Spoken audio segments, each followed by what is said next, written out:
and Woody likes the crooked cock.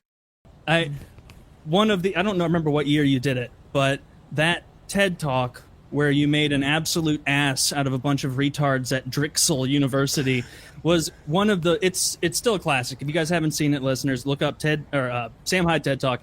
Man, how hard was it for you to get into the TED Talk? Was it difficult? Did you have to come up with a fake background, or was it easier than you guessed? It was mad easy. I just sent them an email. I said that I was. Let me see if I still have the emails from Drexel, TEDx Drexel. Here we go. The organizer's name was Daira Pujara. So let's see. Yeah, I said I was a photographer. I was a war photographer in Somalia, and that there was some group of women in Somalia who were cleaning up trash, and that was who I was documenting, was like the trash ladies of Somalia. Yeah, he just let me do it. Such a stupid fake story. And they're like, we got to get you in front of the people. Yeah, they're not doing a good job. Somalia still looks like shit. We got to bring attention to the trash ladies of Somalia. Trash ladies of Somalia, the refuse handlers of Somalia. That's so fucking funny. And they were just like, "That is very interesting. We'd love to have you on to give your speech."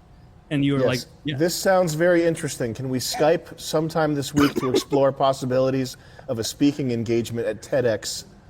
Mr. Pujara, my name is Sam Hyde. I'm a videographer / photojournalist. In the past 6 months, I've done 2 projects that are pretty interesting. In California, I did some video work for SpaceX and shot a mini documentary about Elon Musk's quest to put a colony on Mars. I have permission to share my footage, including a video of Elon talking. The other project I worked on was a piece in Mogadishu, the most dangerous city on Earth. A courageous group of women is behind a statistical drop in the rates of suicide bombings, murders, and kidnappings. Their secret? Cleaning up the streets, removing trash and scrap. Not completely dissimilar to the broken window situation in NYC in the late 80s / early 90s. That's all I said, and he said, yes. You said yes. Sorry for rambling there, but yeah, that's no, how that's I started up. No, yeah. I love that. No, I love that. Wow. So once they said yes, you can come on, were you then like, okay, I have to come up with the whole thing now? I didn't expect them to say yes. Yeah, I just had my friends. I had my buddy Wyatt, and I can't remember who else was involved. I know, fuck man, there's this one kid who's so funny and continually has done stuff for me, but he's like super paranoid about being credited, so I never know how to credit him, and he's got like fucking 5 aliases, so I don't know which alias, like fucking Mr. Gizmo, that's him. So I had Wyatt and Mr. Gizmo and myself, we all jumped into a Google Doc and just started writing the most schizophrenic shit possible about the future. And yeah, that's how it went. When at the beginning of that video where you climb up into the set and then sit down and drink a whole bottle of water and then say, give me 25 seconds, it was one of the funniest. I laughed so hard at that to this day, just to get up there to drink water until you're out of breath and then you go, give me about 25 seconds. And then just eating, you're just eating the uncomfortable silence right in front of them. And saying, no, you can't have any, I want it all.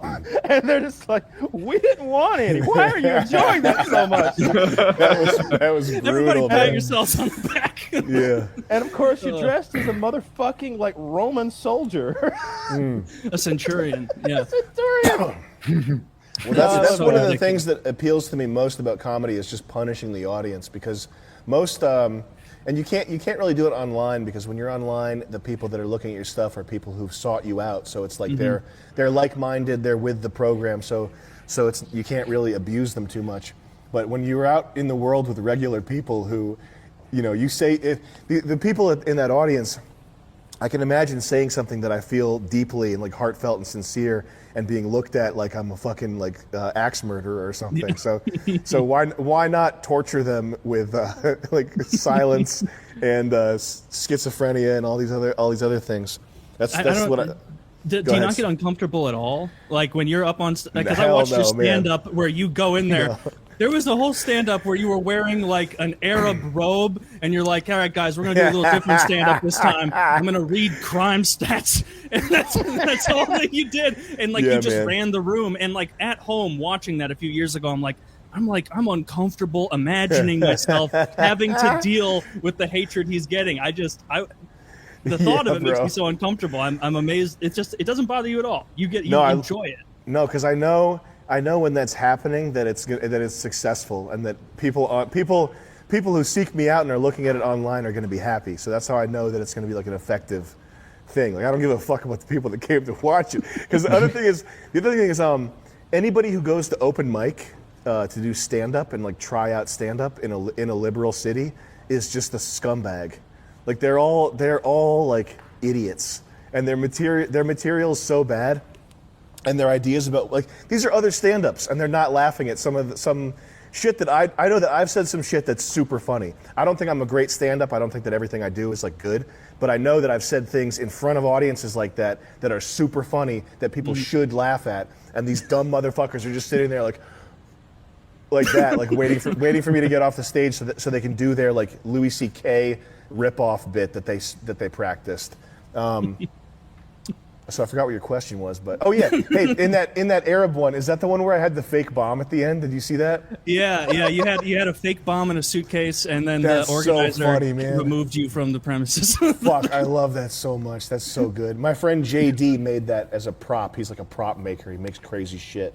And we made this fake bomb. Wait, that was the bomb that when you open it, like a foghorn goes off. Yeah. And a bunch of lights start flashing from the bomb. It was like a suitcase, and when you open the suitcase, there's a foghorn and a police light, and it's supposed to look like an explosive device. It did. It was funny. You did upset some of the people there. Are you not worried with something like that, though? Because people are so, for lack of a better word, trigger happy. If the cops ever show up, explain to them that it's a joke bomb might be awkward. Yeah, but probably. Joke bomb! No, I'd just be like, no, it's a fucking foghorn and a police light in a suitcase. What are you talking about? But you're in the robe, so all they hear is la la la la. That's all I had to wear. That's all I had to wear. My clothes. It's laundry day. Is it illegal? Is it illegal to wear a sheet, officer? It is illegal to wear a sheet and yell "Assalamu alaikum" at people who don't want you. I ended on that note. I love the wordplay. That was the best shit I've ever heard.